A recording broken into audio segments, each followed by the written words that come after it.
The self-destruct sequence has been activated. Repeat, the self-destruct sequence has been activated. This sequence may not be aborted.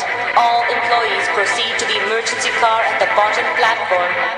Okay, we lit it just like a fuse, so no need to pick and choose. Welcome to 2020, where we do more than interviews. The hottest be coming through, dropping knowledge on all of you. Get a peek at the front of you with the truth that they offer you. Yeah, hands up, we doing it for the culture. To give artists and businesses more exposure. Keeping it real and stay solid just like a boulder. It's about to go all the way down, can't get no lower.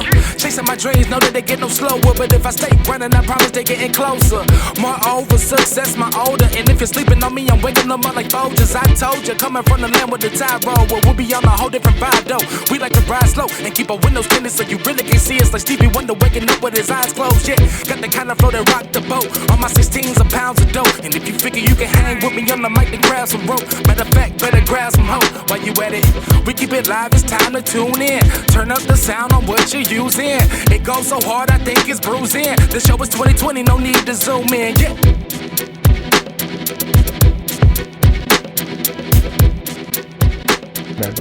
Mr. T'Keyan, thank you for coming in today. I wanted to kind of pick your brain today. I did an open call. This is for our 2020 Vision series. I'm doing on the Divine Nine. Now, what inspired me to do this kind of series was the infamous little Boosie situation. I don't know if you remember. Boosie was rocking Kappa Alpha Psi sweater or a hoodie. What was it? A sweater? I think it was like a sweatshirt. Yeah, like a sweatshirt or something. Some-ish. But he was rocking it, and you know, he thought it was cool, and he went on IG, and people told him a new one, and I understood why, but not a lot of other people understood why. They were kind of offended at my offendedness, so I decided, you know what, now's a good time to kind of touch on the Divine Nine and why we take it so personally. It isn't a gang mentality or anything like that. It's just representative of something bigger than yourself. And when you haven't earned that opportunity to wear those colors or those letters, it's kind of an insult. Well, it's not even necessarily the thing of you earn the opportunity. It's the availability of you actually taking advantage of the opportunity to join something that is bigger than yourself. But it also goes back to the idea that I think us as the Divine Nine, as an organization, we have to change that narrative, honestly, because of who we are. I think everyone thinks that when it comes to Greek organizations, it's all about the parties, the stroll-offs. You know, that's what it's all about. It's all about the entertainment. When really, we got to take it back to our roots, you know. What was the whole point of the Greek organizations? The whole point was because of the fact that we were trying to help our community, at the same time social, but it was more of a what can we do for our community type of socialite. Right. Because you have to think a lot of the going back to the civil rights movement, a lot of the foundational things that were built upon the civil rights movement started out with our Greek organizations. That's correct. It was a social thing. May I remind you, because of the fact that African Americans were not allowed in white social clubs and stuff. Correct. So African Americans started their own groups, and then it kind of manifested into how can we help and serve our own communities. And that's where we need to get back to projecting out to people. It's the fact that we're in a way a community service organization, organizations for our communities. Each I think Greek org has their thing that they, what's the word I want to say? Contribute. Those facets that they focus on. Yeah, the main things that they focus on. Because I think that's what we have to project out. So like with Sigma Gamma Rho, our founders were 7 educators. The thing is, they wanted to mainly help out women and African American women and children within the community. So we do a lot of things, not only Just throwing it out there. Breast cancer research. We also deal with St. Jude. Another thing is we also deal with what can I put out there? Domestic violence. We deal with like project book bag, in which we give book bags to the kids for the school year. Okay. So we do different little things like that. We teach kids how to swim through our swimming campaign. That's cool. That we have, because you know, Black kids sometimes don't know how to swim and drown. Yeah, drownings, you know. And so we have a campaign initiatives to do things like that. So a lot of our stuff deals with us helping out women and children in the community and through education. Okay. No, I love that. And that's really what I want to kind of focus on, because the defensive portion of the community that responded to that, that were offended, I think what the message they were trying to convey is what you're saying, but it was being highlighted in the wrong way. It was like they were passionate but fussing, if that makes sense. Yeah, I can understand. We don't, how can I put it? People feel like you get into an organization in order to have friends, you know, but it's not about that to me. Right. It's more than, it's like you're doing something that is bigger than yourself. Correct. I always been that person. I just always wanted to help people, but I didn't know exactly how can I go about with helping people, but on a larger scale. Right. And honestly, joining Sigma Gamma Rho helped me out a lot with that, because I think that's what I just mainly wanted to do. I just wanted to help out the African American community and advance us in a, you know, more positive and better direction. Okay. Let me ask you something. Well, first, if you don't mind, when did you join? I joined in the spring of 2017. Oh, okay. Yeah, I did. So I didn't necessarily go through the undergraduate route. Okay. I did it through the grad chapter, Kappa Zeta Sigma. Hey, here in Mobile. Out. All right, now. That's so that's how I joined. Now my going through undergrad, I wanted to join, but it was like through the superficial, you know, reasons. I just wanted for the parties and the letters and, you know, just the whole little social aspect. But when I got older, or me just noticing like people on campus or just certain orgs on campus for me, it didn't appeal to me, you know, that way. I wanted to join a group of women that I knew that were honest, that I could be myself with, that I didn't have to fit their mold. You know, I could be myself and be accepted. That's important. And Sigma Gamma Rho actually stood out to me. I actually went to what did I go to? It probably was a step show, I think, out of all things. And I just saw them, you know, talking, laughing. You know, I knew several women that were in the organization, and just saw how they were with each other. And I thought it was kind of real. I thought it was very organic. And I wanted to join, but, you know, financial reasons and all of that stuff, I just wasn't able to join in my undergrad time. So I honestly just kind of gave it up. I really didn't give it another thought until I had a friend who joined and the grad chapter in like 2015. And I was like, oh man, so I actually have another opportunity to, you know, be a part of this illustrious organization. And so I ended up joining, you know, after just getting everything together and settled with myself, joined in the spring of 2017.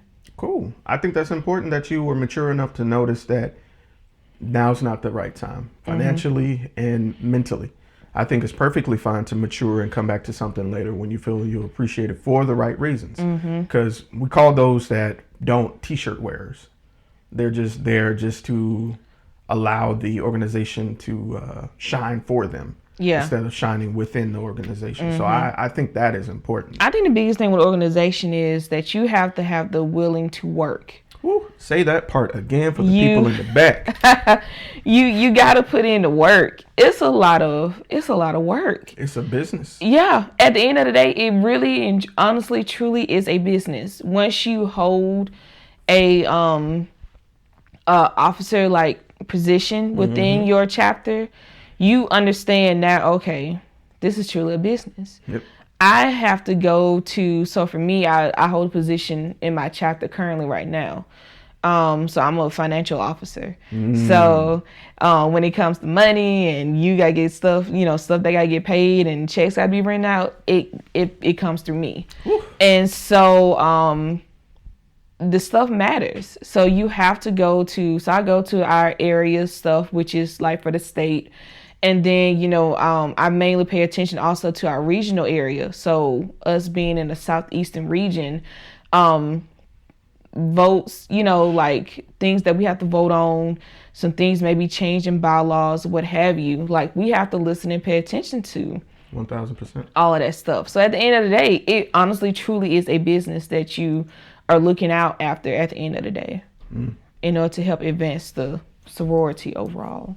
I enjoy that because you're looking at it from an aspect of how can you better this organization with your presence in it. I think that's important. So going forward, what is something, if you were approached and someone wanted to ask you, I guess, what you would like to contribute in the future? Like, where would you like to advance your chapter with your presence in the years to come? What would you say? If someone were to like come to me and ask me like, what my goals are? Yeah. For my chapter? Absolutely. I want us to grow, of course, but I also want to bring back old members too. I think I want them to understand that whatever past issues that were going on, whether or not it was something on your side personally or just something like maybe in the chapter, like come back. I think everyone has something to contribute to the chapter first and foremost. I think everyone has something to contribute, whether if it's, coming out to a community service event or, just wearing something as simple as even just wearing your letters. I think that is something that could help out the chapter in every way. If it's something that you feel like that the chapter needs to do in order to push ourselves forward, then let your voice be, heard. I think at the end of the day, us as women, because of sorority, us as women, we need to be represented in a positive light as an African American woman. I agree. Because honestly, I think media, whether it's on TV or through songs, tends to sometimes be on the stereotypical negative portrayal narrative. Right. Yeah. And I think Greek organizations can kind of help shine light in a more positive aspect. Like we're all not, A, B, and C. So I think it's just trying to bring back the old members too, and let them know that they, that they're important and that they can help advance, our chapter in whatever way that they see fit. They just got to come and work and, put in the work, let the voice be heard. I appreciate that. You want to reconnect those generations that, I completely understand. I think that goes further into connecting back to our past, like you said in the beginning of this interview, that we all became as a community service project. Each one of us, all 9 of us, were focused on the embetterment and empowerment of our people and giving back to them in service in some form or fashion. So I think that's amazing that you have a vision of unity because, we are people, at the end of the day.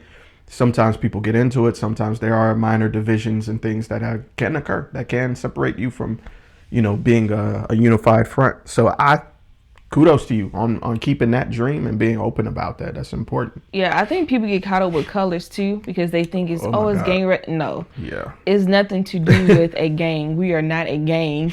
It's like the colors to me, honestly, I think help diversify us. Yes, but the colors also is symbolic for something in what the organizations, stand for. Correct. I think. So it's all about, just doing your research. Yeah. It just goes back to just doing history. Research and history, Don't let what people say or what you heard, affect your opinion about what Greek life is honestly all about. Right. And if they have any questions about Sigma Gamma Rho, I'm pretty sure just like you open with me, they run up on you and say, hey, I got some questions. I'm sure you'd be open to talk as well. Yeah, and I mean, as a teacher, I wear my letters and stuff with my kids because that's cool. Yeah, I do. So they know, on my computer with my on my smart board, they see those letters right away, and it was well, what does that?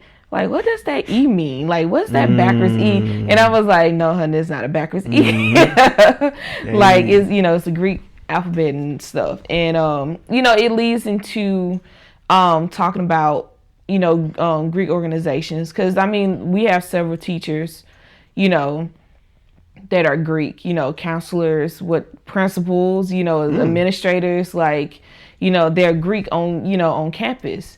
Right. And so, I think just allow them to be open to, talk about it. Some of them have their, misinterpretations about what's the whole point of Greek organizations. Like I said, I think a lot of people think it's all about the social, entertainment aspect of it. But honestly, at the end of the day, it's not. Right. It's about, community service and just giving back to the community and just being a part of something that's bigger than yourself. I think...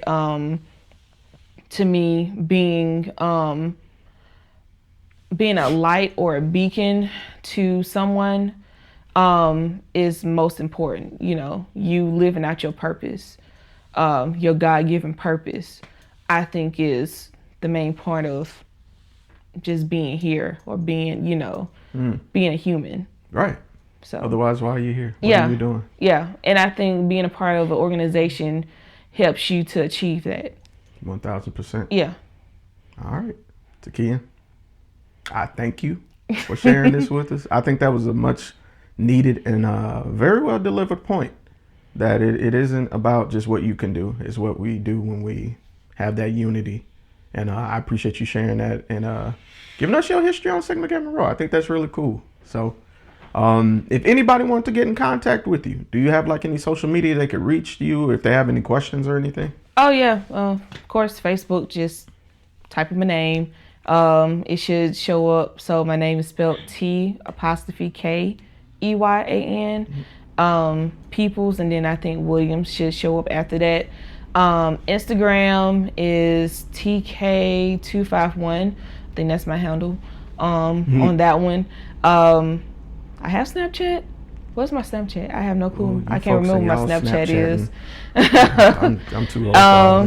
So I'm out there. You can also follow with our chapter. I think we have a Facebook page. Kappa Zeta Sigma is our Facebook page. But if not, you can always just type in Sigma Gamma Rho, Poodles, whatever. Some things may show up about us and you can follow anybody you want to. There you go. All right. Well, again, this has been Sirr, 2020 Vision, Sigma Gamma Rho in the building. T'Keyan Peoples-Williams, I appreciate you. And we out.